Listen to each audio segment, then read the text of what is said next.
88वां सर्ग। अपने शरीर रूप भूपीठ पर जहाँ तक विद्यमान तथा कौतुक वश आंखों से देखे गए विशेष विशेष पदार्थों का वर्णन। श्री वशिष्ठ जी ने कहा, मनुकुल में उत्पन्न श्री राम जी जिस तरह मैंने आपसे वर्णन किया उस तरह मैं भूपीठ रूप बन गया। उसके बाद यानी पूर्व वर्णित साधारण रूप से समस्त भूधर्मों से घटित अपने देह को देखने के बाद नवपदी नद नदी समुद्र आदि विशेषाकारों को जानने की इच्छा से मैंने जैसा अनुभव किया उसे आप सुनिए।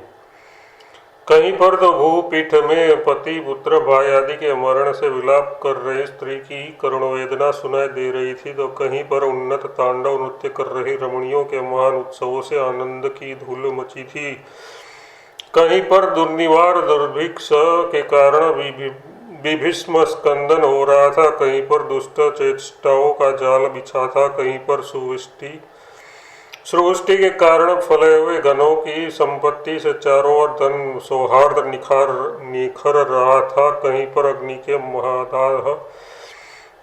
महादाह से देहों के जल जाने के कारण लोग उग्र वेदना से छटपटा रहे थे, कहीं पर जल की बाढ़ से नगर एवं कस्बों के कुछ हिस्से छिन्न भिन्न हो गए थे, कहीं पर जिले चंचल सामंतों के द्वारा लूट लिए गए थे, तो कहीं पर जिले परले सिरे के दुरात्मा राक्षस एवं पिशाचों से भरे पड़े थे, कहीं पर जलाशयों की पूर्ति से क्यारियों एवं बगीचों का सिंचन हो जाने के कारण सस्य गुल्म आदि का अग्रभाग बड़ा ही पुलकित प्रतीत हो रहा था, कहीं पर गुफाओं के उधर छिद्र से निकली हुई वायु ने मेघमंडल को वेष्टित कर रखा था, कहीं पर मारे अर्श के पुलकित एवं अंग केशों के सदस्य अंकुर रूपी रोम उगे हुए थे, कहीं पर जल के जबरदस्त प्रवाह से उत्पन्न विक्षोभ के कारण भूतल ऊंचा नीचा हो रहा था और उससे भला लगता था, कहीं पर नगर पर्वत वन और पत्तों ने अंदर गड्ढे हो गए थे, इन गड्ढों के भीतर बड़ी बड़ी शिलाएं पड़ी थी, उसके वे गड्ढे एक प्रकार से सशृंग से अतः एवं अत्यंत भयंकर लगते थे, कहीं पर नगर आदि में रहने वाले मनुष्यों के मंडलों के संचलन में अनेक उनके पैर की रेखा के चिन्ह बड़े की शंका से भूतल कुछ मुदा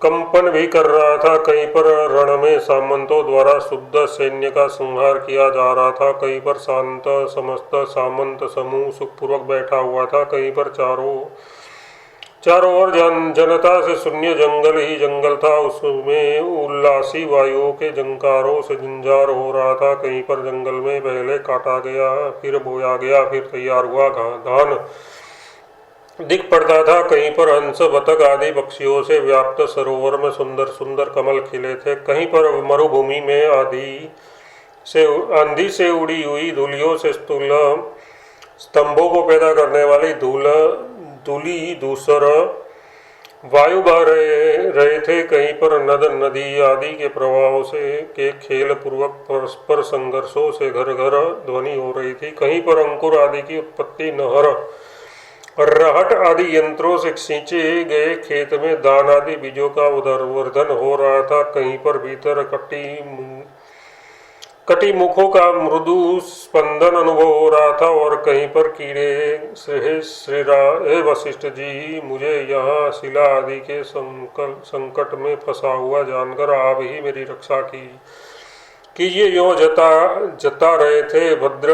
कहीं पर वटवृक्षों के जंगल में पृथ्वी में शिखाओं के धूम जाने के कारण मृतिका भाग के अंगों को पीड़ित करने वाले शाखा समूह का विशाल स्वरूप दिख पड़ता था, तो कहीं पर मूल जाल को पकड़कर वृक्षों का धारण दिखाई देता था, कहीं पर पर्वतों की शिलाओं के सदस्य घनीभूत वृक्षों ने परस्पर अत्यंत संसिल्ट होकर दिशाओं के तटरूप अंगों को भर दिया था। इससे समुद्र के विशाल से वेष्टित सारा भूमि भूपीठ भास रहा था। कहीं पर इतने घने वृक्ष उगे थे कि पृथ्वी पर सूर्य अपनी किरणों को ठीक ठीक रीति से फैल नहीं सकता था। इसलिए अपनी गति को रोकने के कारण अपराध से क्रुद्ध सूर्य किरणों के द्वारा अपना रस खींच लेने के कारण अरण्य में सूखे पल्लव संकुचित हो गए थे और घने अंग प्रत्यंगों का निपीड़न भी हो रहा था। कहीं पर पर्वतों की चोटियों पर रहने वाले हाथियों के दंत प्रहार रूप वज्रों के कठोर आघात वृक्षों के घने अवयवों में विद्यमान दृढ़ स्थिरता की ओर होते भी मैंने देखे। कहीं पर यह दृश्य देखा कि नेत्रों को मुंदे हुए प्रसन्न शरीर समाधिनिष्ठ महात्माओं को अपूर्व रोमांकुरों का चमत्कारी उल्लास हो रहा था, पर वह रोमांकुरो उल्लास सूचित करता था कि उनको सूक्ष्म तत्वों का अनुभव हो गया है। कहीं पर मक्खी, जू एवं मच्छरों के समूह के निवास के मेले कुचेले वस्त्र के सरीखा ही भूतल था और कहीं पर तो छोटी छोटी भीतियों के खंडों तथा प्रसाद से कमल कोश में सोए हुए दुष्ट भ्रमरों को मर्दित करने के कारण शत्रुरूप हाथियों द्वारा कीड़े से हल्के सदस्य वप्र आदि का आकर्षण भी हो रहा था। कहीं पर हिमालयी आदि प्रदेशों में शीत से छिन्न भिन्न अंगों वाले जीवों की जर्जर हुई त्वचा को पूर्ण रूप से व्याप्त कर स्थिर था। कहीं पर जल को भी पाषाण बना रहा था और कहीं पर कठोर पवन चल रहा था। कहीं पर विदलित कोमल अंगों के भीतर कीट समूह घुस रहा था। कहीं पर अंग आदि उत्पन्न ही हो रहे थे और कहीं जल में मंजन ही हो रहा है। इस प्रकार मैंने अपने भूतल रूप शरीर में अनुभव किया। भद्र, अपने भूतल रूप शरीर में मैंने कहीं पर यह अनुभव किया कि चीजों में वृष्टि की अधिकता हुई। इससे धीरे धीरे उनके भीतर प्रविष्ट जलकणों से पहले आहार हुआ, फिर उसके बाद उनके बाहर प्रकट हुए अंकुर रूपी रोमों की अभिवृद्धि हुई। श्री राम जी, मेरे भूतल रूप अंगों में कहीं पर सरोवर ने मंद मंद पवन से हिलाए गए कमलिनियों के दंतों के अरण्यों द्वारा पूर्व आनंद रूप क्रीड़ा का मानो मैंने मेरे लिए निर्माण कर दिया। 28वां सर्ग समाप्त। 89वां सर्ग भूमि की धारणा से चिदाकाश में देखा गया ये भूमंडल तथा संपूर्ण जगत मनोमात्र है। ये वर्णन श्री रामभद्र ने कहा, गुरुवर कौतुक से अपनी आत्मा में सकल जगतों को देखने के लिए प्रवृत्त हुए आप पार्थिव धारणा बांधकर क्या हम लोग जिस मिट्टी पाषाण आदि रूप भूलोक को देख रहे हैं तदरूप हो गए अथवा मनोमात्रमयी यानी मनोराज्य के सदस्य मृतिकादि शून्य स्वप्नमयी भूलोक हो गए। मृतिकादि शून्य स्वप्नमय भूलोक हो गए। ये कहिए काल्पनिक दृष्टि से या तात्विक दृष्टि से यदि विचारा जाए तो उक्त दो प्रश्नों में कोई भेद ही नहीं है, यह सूचित कर रहे श्री वशिष्ठ जी उक्त प्रश्न का उत्तर देते हैं। श्री वशिष्ठ जी ने कहा, हे श्री राम जी, यदि आप काल्पनिक दृष्टि से पूछते हैं तो आपकी दृष्टि से मिट्टी पत्थर आदि रूप से प्रसिद्ध जो भूमंडल है वही केवल मन का विकार होने से मानस भी है। इसीलिए मैं जो विस्तृत भूमंडल रूप हो गया वह मानस और ये प्रसिद्ध दोनों रूप ही बन गया था। यदि आप तात्विक दृष्टि से पूछते हैं तो वास्तव में न तो मैं मानस रूप हुआ और न प्रसिद्ध जगत रूप ही हुआ था। दूसरे श्लोक में पूर्वार्ध से जो कहा उसका प्रतिज्ञा पूर्वक समर्थन करते हैं। यदि आप सत्य मानते हैं या यदि आप सत्य मानते हैं या यदि असत मानते हैं, दोनों ही पक्षों में ये भूपीठ कुछ भी अमानस हो ही नहीं सकता। ये केवल मन की कल्पना ही है, क्योंकि मन के अस्तित्व में ही उनमें अस्ति नास्ति कल्पना होती है। भद्र में शुद्ध चिदाकाश ही हूँ, ये चिदाकाश ही हूँ। उस चिदाकाश रूप मुझ में जो चिदात्मा का कुछ पूर्ण हो जाता है उसी का नाम संकल्प कहा गया है। वह प्रसिद्ध मन, वह भूमंडल, वह जगत और वह प्रसिद्ध पितामह से सब के सब चिदाकाश में आकाश में संकल्प नगर के सदस्य केवल मनरूप नभ स्फुरित होते हैं, अतः ये मनोमय ही है। इस तरह वह जो कुछ मैं बन गया वह सब मेरा संकल्प था, अतः वह विस्तृत मनोरूप ही रहा। केवल धारणाभ्यास से पुष्ट होकर वह भूमंडल होकर स्थित हो गया था, अथवा अग्नियों की दृष्टि से प्रसिद्ध मिट्टी काठ आदि रूपता को जो लोक में है उसी का जो प्रज्ञात गिरे अपाग्रादेश इत्यादि श्रुति से निषेध किया गया है। अतः तत्व ज्ञान की धारणा में जो कुछ देखा जाता है उसका स्वरूप अज्ञानियों की दृष्टि से प्रसिद्ध स्वरूप नहीं हो सकता। इस आशय से कहते हैं, भद्र व मानस भूमंडल मिट्टी पत्थर आदि रूप यह भूमंडल नहीं है, उसके विलक्षण मनोमय है। चिदाकाश मात्र का स्फुरण है, चित्त का अचेत्य चैत्य भिन्न स्फुरण है। यदि अमृत चिदाकाश का स्फुरण ही इस तरह का ये सब कुछ है, तब वह मूर्त रूप इद्रम प्रत्यय को साकार ये व्यवहारों को क्यों धारण करता है। इस पर कहते हैं, चिदाकाश मात्र स्वरूप होता हुआ वह दीर्घ काल तक वैसा ही स्थिर रहता है। धारणा के अभ्यास से पुष्ट होकर जब इदम ये व्यवहार से उसका अनुभव होने लगता है, तब वह मानसत्व का मनोमय रूपता का परित्याग कर देता है। सारांश ये है कि स्वप्न आदि की में केवल मानस रूपतः एवं अस्तुल पृथ्वी आदि का जागृत के सदस्य इदम व्यवहार से भी अनुभव होता है, इसलिए उनमें मनोमयता रहने पर भी तिरोहित हो जाती है। इस स्थिति में दूध जब दही रूप में बन जाता है, तब उसमें जैसे दूध रूपता का अनुभव नहीं होता, वैसा यहाँ मानसत्व का अनुभव नहीं होता। ये नहीं कहना चाहिए, किंतु यही कहना चाहिए कि तरंग कुंडल एवं साड़ी के रूप में ही जैसे जल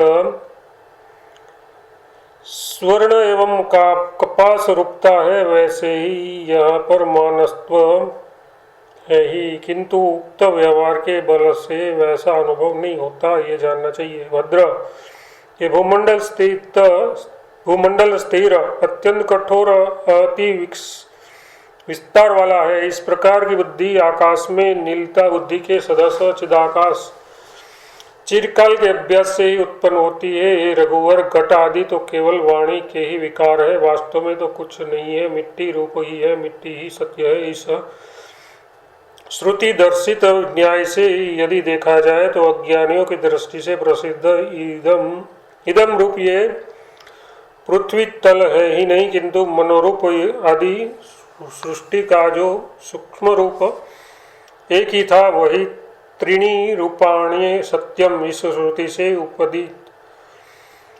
उपदर्शित यो इदम स्थूल रूप बनकर स्थित है। इदम व्यवहार से उसका अनुभव होने से इस युक्ति को स्पष्ट करते हैं, जैसे स्वप्न में चिदाकाश ही नगर के रूप में चिदाकाश में भासता है, वैसे ही सृष्टि के आदि में चिदाकाश ही इस स्थूल जगत के रूप में चिदाकाश में स्थित है। इस राम जी चित्ती रूपी बालक का ब्रह्मा जी का त्रिजगत ये भूतल आदि सब दृश्य भी सदा एक मनोराज्य ही है, ये आप जानिए। चिद्रूप आत्मा का संकल्प चिद्रूप से विभिन्न नहीं है, इसलिए जगत तन्मय ही है। वास्तव जगत न तो सत्य रूप है, न पिंड रूप ही है, और न भासमान ही है। अज्ञानियों की दृष्टि से यदि निष्कर्ष निकाले तो ये जगत अज्ञान चित्ती रूप ठहरता है, और तत्व दृष्टि से निष्कर्ष निकाले तो शुद्ध चिन्मात्र रूप ही ठहरता है। इस आशय से कहते हैं, यह दृश्य अपरिज्ञात चेतन मात्र रूप है, और चेतना का परिज्ञान हो जाने पर तो कुछ भी नहीं है। तत्व का ज्ञान हो जाने पर तो तत्व वस्तु ही उसका स्वरूप बन जाती है। भद्र इसका भी दीर्घकाल से उपदेश दे रहा हूँ, और आप उसे सुनते भी हैं, फिर आप क्यों प्रबुद्ध नहीं होते। किस तरह का ज्ञान हो जाने पर जगत चेतन मात्र रूप बन जाता है, इस पर कहते हैं, सब कुछ चारों ओर से शांत चिदाकाश मात्र रूप ही है, अपने आप ही आत्मा में वह स्फुरित होता है। भूमंडल रूप और दृश्य रूप चित्त ही है जो द्वैत एवं एकता से रहित है। जैसे वैदुर्णी आदि मणि कुछ व्यापार न करती हुई भी स्वभावतः शुक्ल पीत आदि किरणों का निर्माण करती है। नेति नेति इत्यादि श्रुति का पर्यालोचन द्वारा उपसंहार करते हैं। चूंकि चेतन रूप आत्मा न कुछ करता है और न अपना असली स्वरूप छोड़ता है, इसलिए न तो ये मृत पाषाणादिमय महितल कुछ है और न मनोमय ही कुछ है। निरंतर चिदाकाश ही महितल के सदस्य भासता है। तल भाव शून्य चिदाकाश ही अपने स्वरूप में स्वभावतः निर्मल तल होकर स्थित है। प्रसिद्ध ये यथास्थित जगत और वह धारणा कल्पित जगत दोनों एकमात्र आत्मा का स्वाभाविक स्फुरण मात्र ही है। अत्यंत निर्मल चिदाकाश ही वेद में प्रवेश कर रहे स्वभाव के बल से यानी माया सबल से भूमंडल सा बनकर स्थित है। चित्त के विवर्त भाव में धारणा कल्पित समाधि कल्पित भूमंडल और ये प्रत्यक्ष भूमंडल दोनों ही समान है। ये कहते हैं ये प्रत्यक्ष भूमंडल और वह धारणा कल्पित भूमंडल दोनों ही महाचित्ती के स्वरूप भूत होकर ऐसे स्फुरित होते हैं जैसे आपका स्वरूप भूत स्वप्न नगर होकर स्फुरित होता है। ये प्रसिद्ध भूतल चिदाकाश मात्र रूप है। मेरी धारणा से कल्पित भूतल भी चिदाकाश मात्र रूप है, परंतु वह तो भासता है, उसमें कारण है। अज्ञान उपहित आत्मा का ज्ञान हो जाने पर तो ये दोनों भूमंडल कहीं पर भी नहीं रहते। श्री राम जी भूत भविष्य और वर्तमान काल में होने वाले त्रैलोक्य का समस्त भूत जाल केवल भ्रांति रूपी है। वह संकल्प जैसा है, उसकी तुलना ठीक मनोराज्य से ही की जा सकती है। हे प्रिय, जो हो चुके हैं, जो होने वाले हैं तथा जो वर्तमान में है, वे सभी भूमंडल सर्वाधिष्ठान होने के कारण सर्वसाधारण भाव को प्राप्त आत्मसत्ता के ही स्वरूपभूत है, यानी आत्मसत्ता से अलग नहीं है। वे सत्ता सामान्य रूप है, इसी कारण वे और उसके भीतर विद्यमान सब वस्तु में भी हूँ, उनके भीतर विद्यमान सब वस्तु में ही हूँ। यो धारणा बांधकर मैंने मन से उसका अनुभव किया और साक्षी दृश्य से निषेध दर्शन भी किया। हे श्री राम जी, चिन्मात्र रूप जरावस्था से शून्य ये परमात्म तत्व ही अबोध काल में अपनी शुद्धता का परित्याग न करके ही यथास्थित इस समस्त जगत को मानो सदरूप बनाकर धारण करता है। ज्ञान हो जाने पर तो वह कुछ भी धारण नहीं करता। यही इसकी मुक्ति है। नवा सर्ग समाप्त।